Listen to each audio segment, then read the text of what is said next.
بسم الله الرحمن الرحيم إذا جاء نصر الله والفتح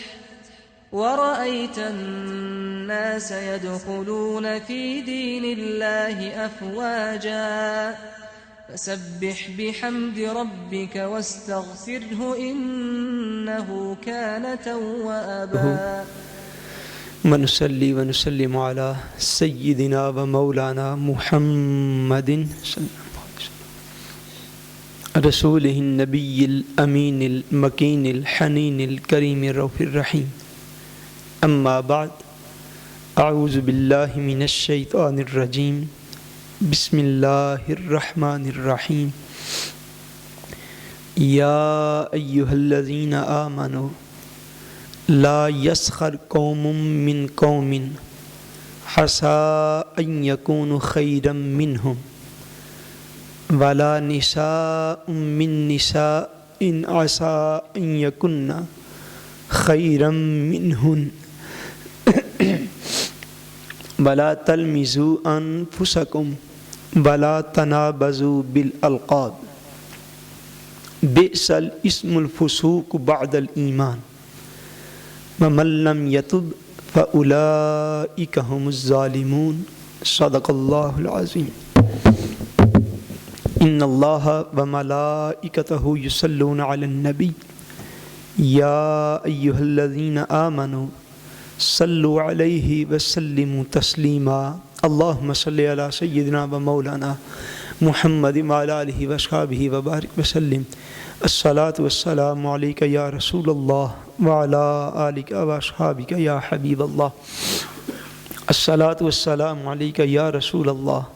وعلى آلك وأصحابك يا سيدي يا حبيب الله. اللہ تبارک و تعالی وحدہ لا شریک کا بے پایاں فضل و کرم اور احسان و انعام ہے کہ جس نے باعث تخلیق کائنات رحمت للعالمین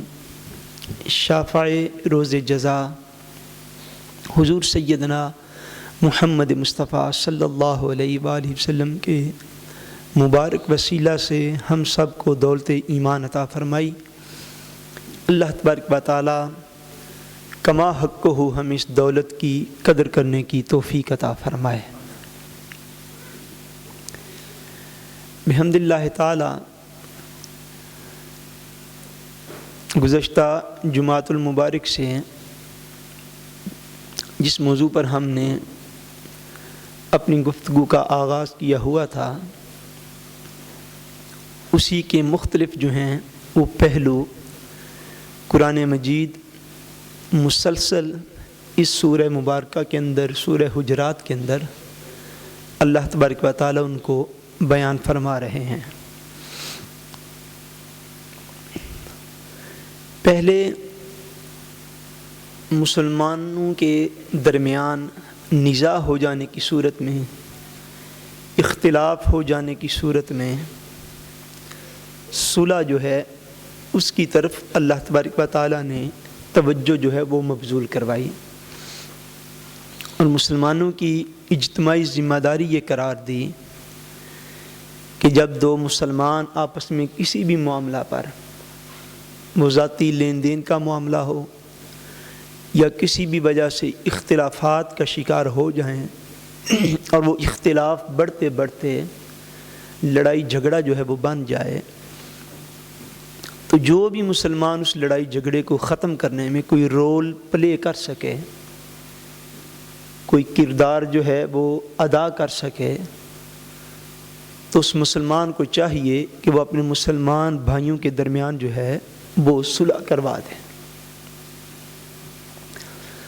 اب قرآن مجید کی آگے جو دو آیات ہیں جن میں سے ایک آیت میں نے آج کے خطبہ میں تلاوت کی ہے، اس کے اندر اور ایک اس سے بعد جو آیت مبارکہ جو ہے وہ آ رہی ہے، اس کے اندر اللہ تبارک و تعالیٰ نے کم و بیش 6 جو ہیں مختلف اسباب، کتنے اسباب بولیے؟ 6 مختلف اسباب بیان فرمائے ہیں کہ جو انسانی معاشرے کے اندر لڑائی جھگڑے کا سبب ہیں، جس وجہ سے انسان سے لڑ پڑتا ہے، وہ 6 مختلف اسباب جو ہیں ان کو اللہ تبارک و تعالیٰ نے ان 2 آیات کے اندر بیان کیا ہے۔ یعنی پہلے توجہ دلوا دی صلح کی طرف، اور آگے توجہ دلوا دی ہے کہ انسانی معاشرے کو اگر ایسی مضبوط بنیادوں پر آپ نے قائم رکھنا ہے کہ جو انسانی معاشرہ جو ہے وہ امن و سلامتی کا گہوارہ نظر آئے، لوگ ایک دوسرے سے محبت کرنے والے، پیار کرنے والے، انس رکھنے والے، ایک دوسرے کی چاہت رکھنے والے، اور ایک دوسرے کے جو ہیں دکھ درد ان کے اندر شریک ہونے والے ہیں۔ اگر اس طرح کے لوگ معاشرے کے اندر چاہتے ہیں کہ ہم لوگوں کی طبیعتیں ایسی بن جائیں کہ ہم ایک دوسرے کے دکھ درد کے اندر اوریجنلی طور پر خالصتاً لوجہ اللہ تبارک و تعالیٰ کی رضا کی خاطر ایک دوسرے کے دکھ کو اپنا دکھ محسوس کریں، ایک دوسرے کی خوشی کو اپنی خوشی فیل کریں، ایک دوسرے سے محبت کریں، پیار کریں، انس رکھیں، اس انس والے، محبت والے، پیار والے معاشرے کو قائم کرنے کے لیے یہ لازمی ہے کہ وہ چیزیں جو اس انس اور محبت کو ختم کرنے والی ہیں، جو انسانی معاشرے کے اس پیار اور سلوک کو ختم کرنے والی ہیں، یہ انسانی معاشرہ جو ہے، یہ گھر، اس کی ایک بنیادی جو ہے وہ اکائی ہے آپ کہہ لیں یعنی یہ بات جو ہے یہ ساس اور بہو سے لے کر، یہ بیٹے اور باپ سے لے کر ایک عظیم معاشرے کے حکمران اور عوام تک، یعنی انسانی معاشرہ جس پہلو میں بھی ہو، اور بالخصوص اس مقام پر جن چیزوں کا ذکر ہے وہ انسان کی انفرادی زندگی کے ساتھ تعلق رکھتی ہیں۔ کس زندگی کے ساتھ؟ بولیے، سارے بولیے، کس زندگی کے ساتھ؟ انفرادی زندگی کہتے ہیں یعنی جو ایک شخص دوسرے سے انفرادی طور پر رابطہ ہوتا ہے، جو بالکل گھریلو لائف ہوتی ہے، یارو دوستوں کا ماحول، گھریلو ماحول۔ یہ جو ہے انفرادی زندگی انسان کی، یہ جس وجہ سے ڈسٹرب ہوتی ہے، یہ جس وجہ سے ایک دوسرے کے خلاف نفرتیں ابھرتی ہیں، کدورتیں پیدا ہوتی ہیں، اختلافات جھگڑوں میں تبدیل ہو جاتے ہیں، اختلافات نفرتوں میں تبدیل ہو جاتے ہیں، نفرتیں جھگڑوں میں تبدیل ہو جاتی ہیں، جھگڑے جو ہیں وہ فتنہ و فساد اور قتل عام تک جا پہنچتے ہیں۔ ان کے اسباب اللہ تبارک و تعالیٰ نے ان مقامات پر بیان فرمائے ہیں تاکہ لوگ ان چیزوں سے دور رہیں۔ جب وہ دور رہیں گے، فار ایگزامپل ایک مثال میں آپ کو دے دیتا ہوں تاکہ آپ بات کو سمجھ سکیں۔ ایک شخص اگر کسی نہر کے کنارے گیا ہی نہیں، یا اس نے کسی نہر میں چھلانگ لگائی ہی نہیں، تو وہ ڈوبے گا کیا؟ آپ بات سمجھ گئے؟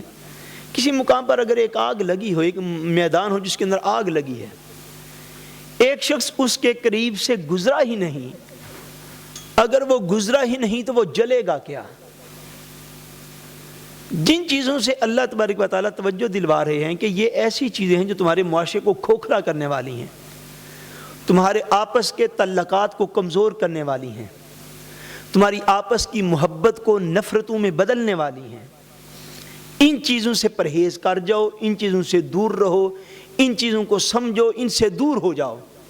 جب دور ہو جاؤ گے تو معاشرے کا امن جو ہے، یاد رکھ لیں، معاشرے کا امن خالی امن کے نام پر کانفرنس سے منعقد کروانے سے نہیں ہو سکتا۔ جو طریقہ کار اس دور میں اب آ گیا ہے نا، وہ طریقہ کار یہ ہے کہ کسی کمیون وغیرہ سے فنڈ لے کے تو پیس کانفرنس ایک بہت بڑی کروا دو، اس میں 2-4 ملکوں سے 8-10 بندے جو ہیں وہ بلوا لو، ہزاروں کا اجتماع کر لو، اور پیس کے اوپر اچھی اچھی تقریریں کر کے، امن کے اوپر، امن عالم کے اوپر، یا امن انفرادی کے اوپر اچھی اچھی تقریریں کر کے لوگوں کو جو ہے وہ چند چیزیں جو ہیں وہ بتا دو، دیٹس آل۔ جب تک عادات نہیں بدلیں گی،